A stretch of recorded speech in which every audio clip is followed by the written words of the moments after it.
Que el Señor esté con ustedes. Proclamación del Santo Evangelio según San Juan. En aquel tiempo fue Jesús con sus discípulos a Judea y permaneció allí con ellos bautizando. También Juan estaba bautizando en Enón, cerca de Salim, porque ahí había agua abundante. La gente acudía y se bautizaba, pues Juan no había sido encarcelado todavía. Surgió entonces una disputa entre algunos de sus discípulos de Juan y unos judíos acerca de la purificación. Los discípulos fueron a decirle a Juan: mira, maestro, aquel que estaba contigo en la otra orilla del Jordán y del que tú diste testimonio, está ahora bautizando y todos acuden a él. Contestó Juan: nadie puede apropiarse nada si no le ha sido dado del cielo. Ustedes mismos son testigos de que yo dije: yo no soy el Mesías, sino el que ha sido enviado delante de él.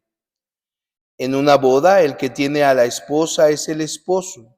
En cambio, el amigo del esposo que la acompaña y la oye hablar, se alegra mucho de oír su voz. Así también, yo me lleno de ahora de alegría. Es necesario que él crezca y que yo venga a menos. Palabra del Señor.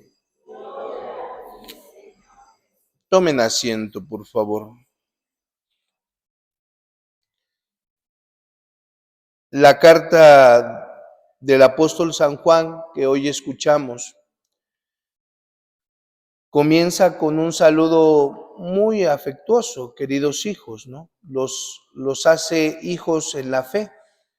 Y fíjense lo que dice San Juan: la confianza que tenemos en Dios consiste en que si le pedimos algo conforme a la voluntad del Padre, entonces se realizará. Dios siempre escucha nuestras plegarias, Dios siempre escucha nuestras oraciones, y por eso veíamos una actitud de Jesús, que es la actitud del Jesús orante, ¿no?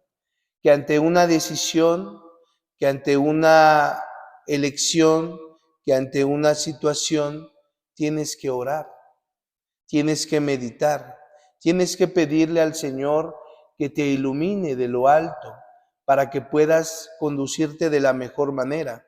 Esto no quiere decir que no estés exento del error.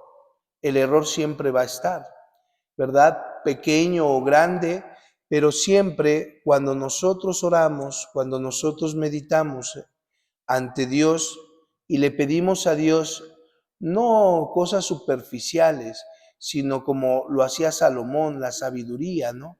Esa sabiduría que te ayuda a comprender tu actuar y a comprender el actuar de los demás, pero más aún a tomar la elección, a tomar una decisión en tu vida de la mejor manera. Y en ese sentido, fíjense que San Juan nos dice: oren, pero también nos dice, o sea, fíjense bien, ¿no? Si hay alguien que comete un pecado de los que no lleva a la muerte, ¿de qué estamos hablando? Estamos hablando del pecado. ¿Qué es el pecado? Es el desorden, la acción que te lleva a alejarte de Dios, a romper la comunión con Dios y que se da libre y voluntariamente. Nadie es que te ponga una pistola para que peques. La tentación es la antesala del pecado, pero el pecado ya es la acción desordenada que te rompe con Dios, con esa relación con Dios, que te quebranta por dentro espiritualmente a ti. Y todo pecado, pequeño o grande, pues te lleva a un sinsentido de la vida, a las tinieblas. Pero sí que hay pecados veniales, pecados que puedes tú enmendar con una acción de misericordia, con una obra de misericordia. Si hay pecados veniales que puedes tú enmendar con una buena penitencia, con una buena mortificación, con un buen ayuno. Ya, eso sí que lo hay. ¿Y cuáles son los pecados que llevan a la muerte entonces? Porque aquí habla San Juan de un pecado que lleva a la muerte.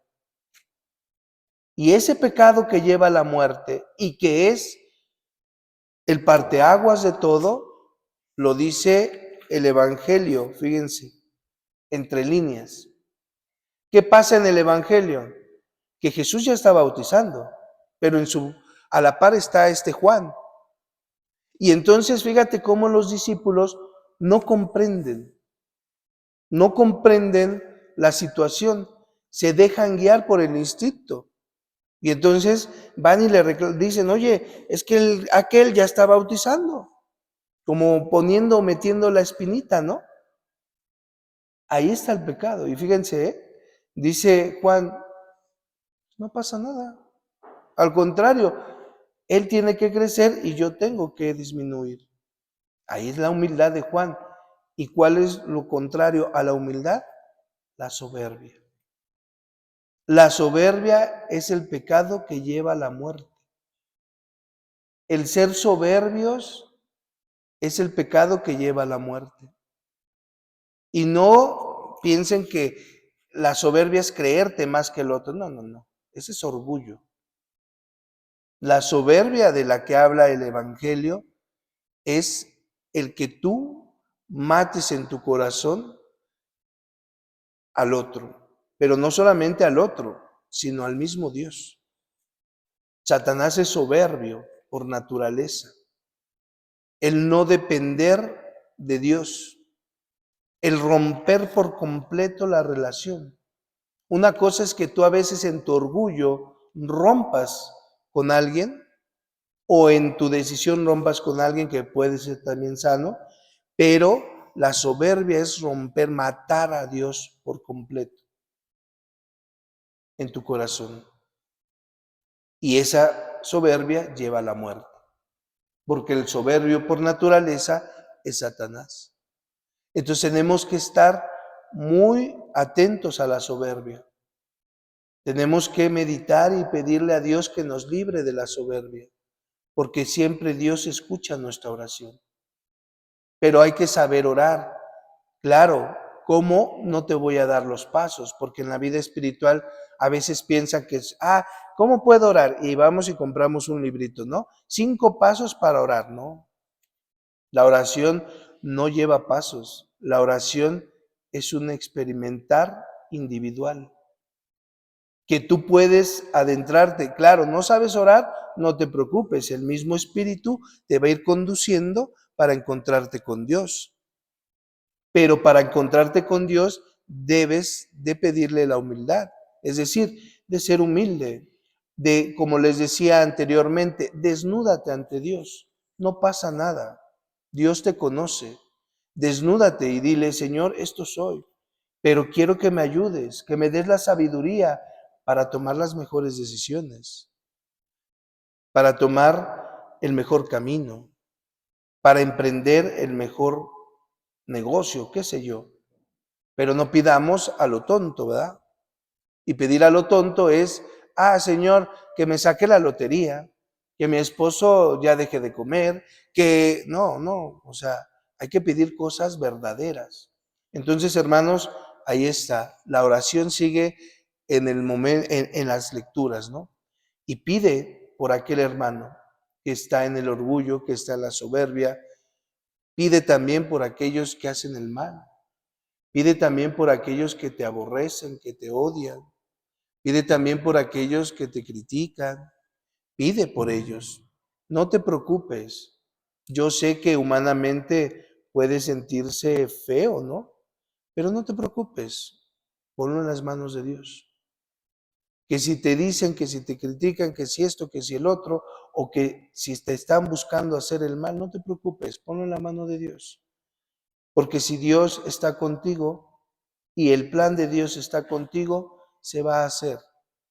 Le guste a quien le guste, ¿no?